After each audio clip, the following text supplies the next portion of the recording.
Hi, this is Alexandra Kitty, hostess of KlueIQ Chronicles, Crime, Code, and Clues. Today I'm going to talk about an upcoming game I'm working on, and it's called Alone. And it's different than my other unscripted interactive documentaries in that it is based on children who were victims of crime when they were alone. So this is not about solving crimes or not solving crimes. This is more understanding of how society doesn't even see the young as an afterthought. So this series looks at, it doesn't use gore, it doesn't use violence, it only implies, but these are all real life cases of how easy it is to marginalize and isolate children from in their own home to a park, to a school, to a sidewalk at a convenience store. Isolation happens incredibly easy because when we have city planners, they don't really plan for children at all. And a lot of times when things happen, when they fix something, it's only after the fact. There has to be a body cam.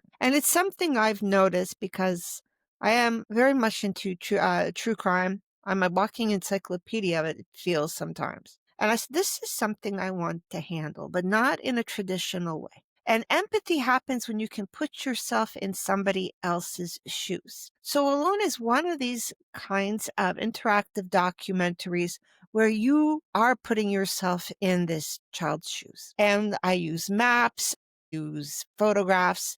I really go back into that era and show, forests, highways, and things that make children particularly vulnerable. So if you have kids walking home from school and one kid decides to go somewhere else and the other one, being prudent, doesn't want to go, often it will be the one that's prudent that will get harmed because they're suddenly isolated. How many children get abducted and killed when they walk home from school by themselves for the first time?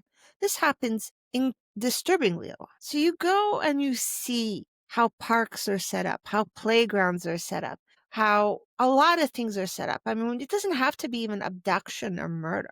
There are a lot of children that get molested because they're put in a vulnerable place because we don't build things with children in mind.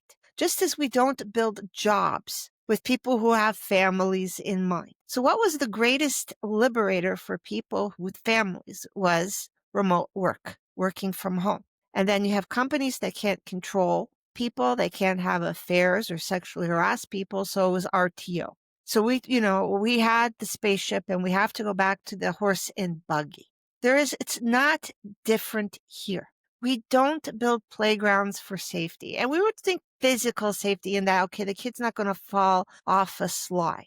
But there's bigger dangers than a slide. I mean, you think of the number of school shootings, and you can have all the cameras you want. You can have locked doors, and we can see other kids can break into the school and shoot it because we don't have mechanisms in place where we can flag people who are dangerous and make places safer.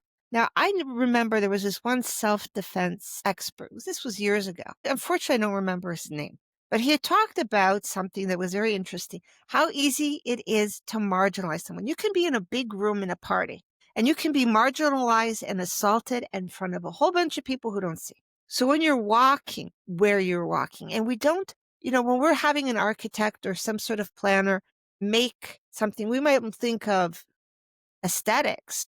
We rarely think of, okay, where are the marginalization areas? And people go, you can't, foresee everything, but it's not part of our fabric of when we design something. And that's something I found fascinating. When I was reading a lot of these cases with children who were made vulnerable and abducted, how simple it was. There was nowhere where a kid could escape. There was plenty of places where people could hide. And there was one true crime case I seen very recently, and the guy was just hiding in the darkness because there was no little city lights. So we're going to save a few bucks on not having electricity out, but we'll kill this poor 16-year-old girl who's walking home, in the dark. So when I decided to do Alone, I decided to tackle something that would make people very uncomfortable, and they should feel uncomfortable.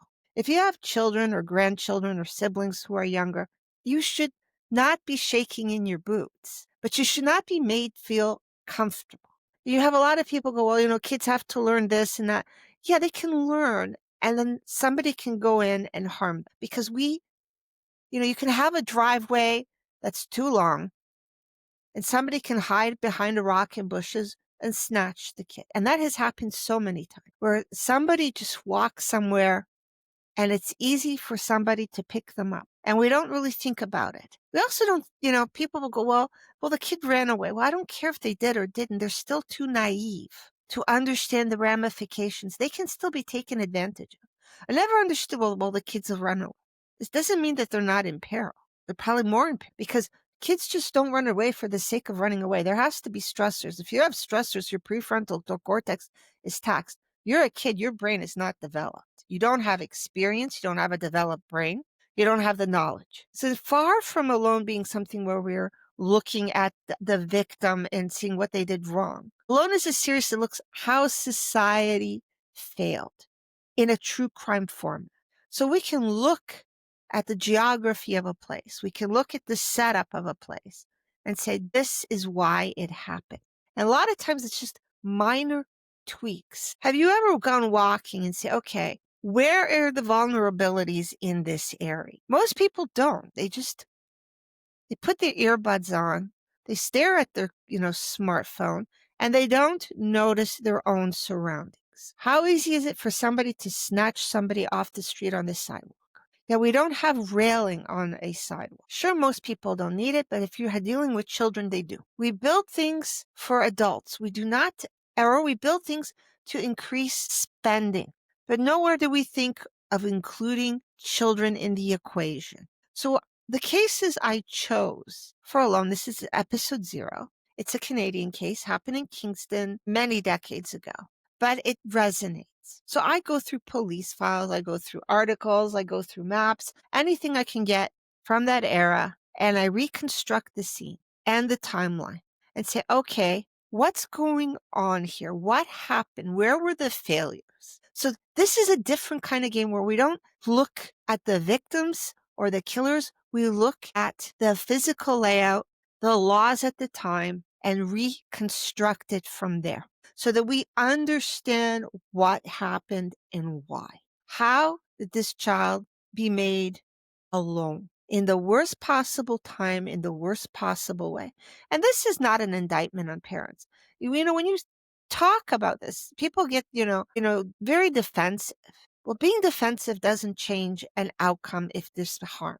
It's not all about you. What it is why do we as a society not look at an area and say, okay, it's like in the house. I lived in a house once where you could scream for help and nobody could hear you if they were even 2 or 3 feet away. The acoustics of this house were made that if something were to be happening, you could scream all you want. Nobody would hear you. They could be the door could be open. You could be feet away. Nobody could hear you. So we don't even think about that in the construction of homes. How many people get killed or abducted in their own room? Everybody is in the house. Nobody hears a thing. And people go, well, how can you not hear? It's easy. It's too easy because we don't build houses with acoustics in mind. We don't build sidewalks with children in mind. Everything is always an afterthought. So this series is precisely looking at what should be front and center and why. So I'm very proud of this, and I hope you enjoyed it when it comes out, and I also hope you enjoyed this podcast. So if you like what you hear, comment, like, subscribe, and share, and I will hear you next. I'll talk to you next week. Ta-ta for now.